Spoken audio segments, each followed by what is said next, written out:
बात कर रहे थे कि आप लोगों को फंड आता है, तो आपने देख ली होगी सारी व्यवस्थाएं। फंड आने वालों की व्यवस्थाएं क्या होती हैं?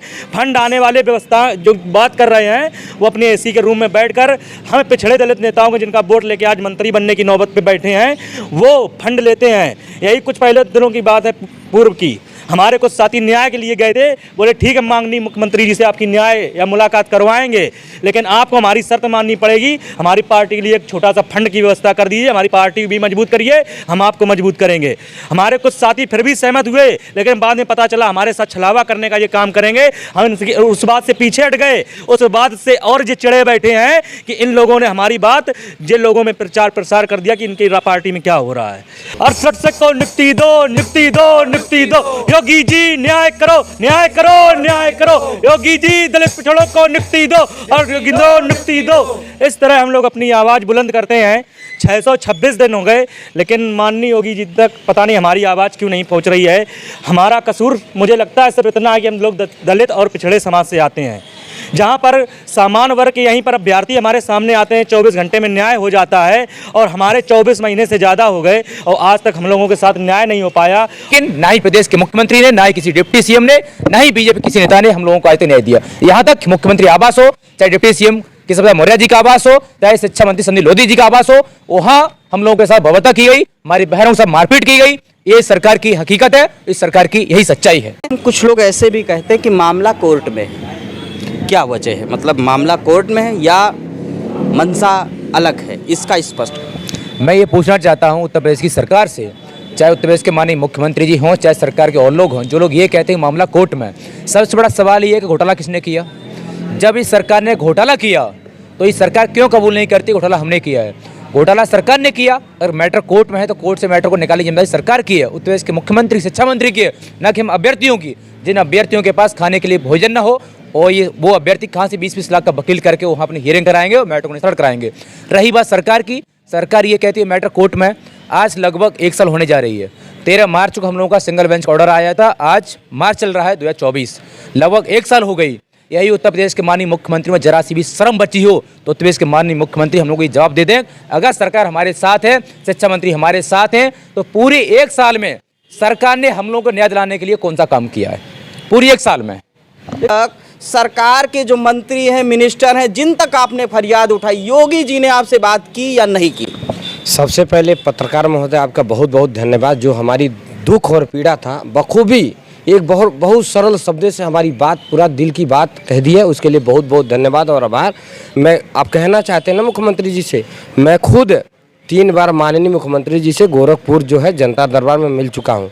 उनको पता नहीं अधिकारी बरगला रहे हैं या हम लोगों को अछूत मानते हैं, मिलने से इनकार कर रहे हैं। हमें मालूम है कि माननीय मुख्यमंत्री जिस दिन मिलेंगे हमको 100% न्याय मिलेगा, लेकिन पता नहीं किस कड़ी में कहाँ माननीय मुख्यमंत्री जी अपने आप को कहते हैं, वो नहीं कहते हैं, बाकी उनके जो है जो पिछलग्गू लोग हैं कहते हैं कि देश का सबसे ज़्यादा न्यायप्रिय मुख्यमंत्री है।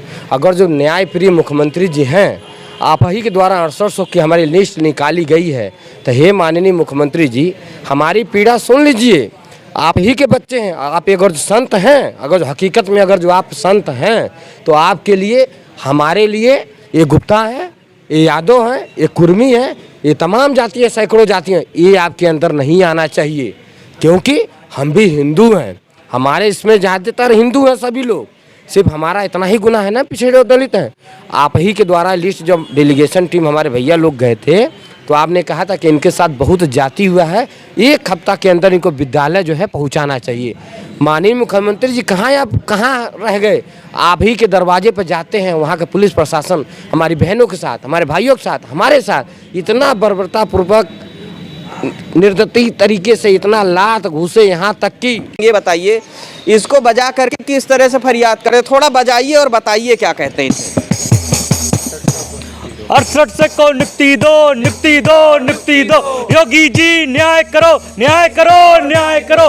योगी जी दलित पिछड़ों को निपटी दो और योगी दो निपटी दो। इस तरह हम लोग अपनी आवाज़ बुलंद करते हैं। 626 दिन हो गए, लेकिन माननीय योगी जी तक पता नहीं हमारी आवाज़ क्यों नहीं पहुंच रही है। हमारा कसूर मुझे लगता है सिर्फ इतना है कि हम लोग दलित और पिछड़े समाज से आते हैं, जहां पर सामान्य वर्ग के यहीं पर अभ्यर्थी हमारे सामने आते हैं, 24 घंटे में न्याय हो जाता है और हमारे 24 महीने से ज़्यादा हो गए और आज तक हम लोगों के साथ न्याय नहीं हो पाया।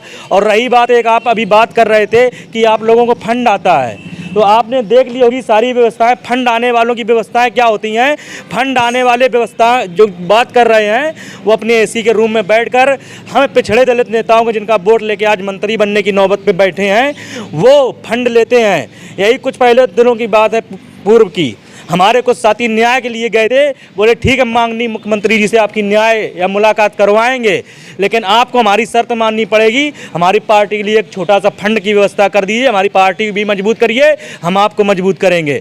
हमारे कुछ साथी फिर भी सहमत हुए, लेकिन बाद में पता चला हमारे साथ छलावा करने का ये काम करेंगे। हम उस बात से पीछे हट गए, उस बात से और जो चिड़े बैठे हैं कि इन लोगों ने हमारी बात जिन लोगों में प्रचार प्रसार कर दिया कि इनकी पार्टी में क्या हो रहा है, और आज कह रहे हैं कि हम लोग यहाँ दूसरी पार्टी की टोपी लगा के बैठ रहे हैं। हमारे भाइयों ने भी कह दिया है, एक फोटो एक वीडियो दिखा दीजिए, जीवन भर गुलामी करेंगे। हम लोगों ने कोई ऐसा दरवाजा नहीं छोड़ा, यहाँ तक मुख्यमंत्री आवास नहीं छोड़ा, कृष्ण प्रसाद मौर्य जी का आवास नहीं छोड़ा, अनुप्रिया पटेल जी का आवास हो, चाहे शिक्षा मंत्री संदीप लोधी जी का आवास हो, चाहे तमाम बीजेपी कि जो भी संगठन के नेता हैं, चाहे उनके मंत्री हों, सांसद हों, हमने कोई ऐसा दरवाजा नहीं छोड़ा जहां हम लोगों ने जाके न्याय की भीख न मांगी हो। लेकिन ना ही प्रदेश के मुख्यमंत्री ने, ना ही किसी डिप्टी सीएम ने, ना ही बीजेपी किसी नेता ने हम लोगों को आज तक न्याय दिया। यहाँ तक मुख्यमंत्री आवास हो, चाहे डिप्टी सीएम कृष्ण प्रसाद मौर्य जी का आवास हो, चाहे शिक्षा मंत्री संदीप लोधी जी का आवास हो, वहाँ हम लोगों के साथ बर्बरता की गई, हमारी बहनों के साथ मारपीट की गई। ये सरकार की हकीकत है, इस सरकार की यही सच्चाई है।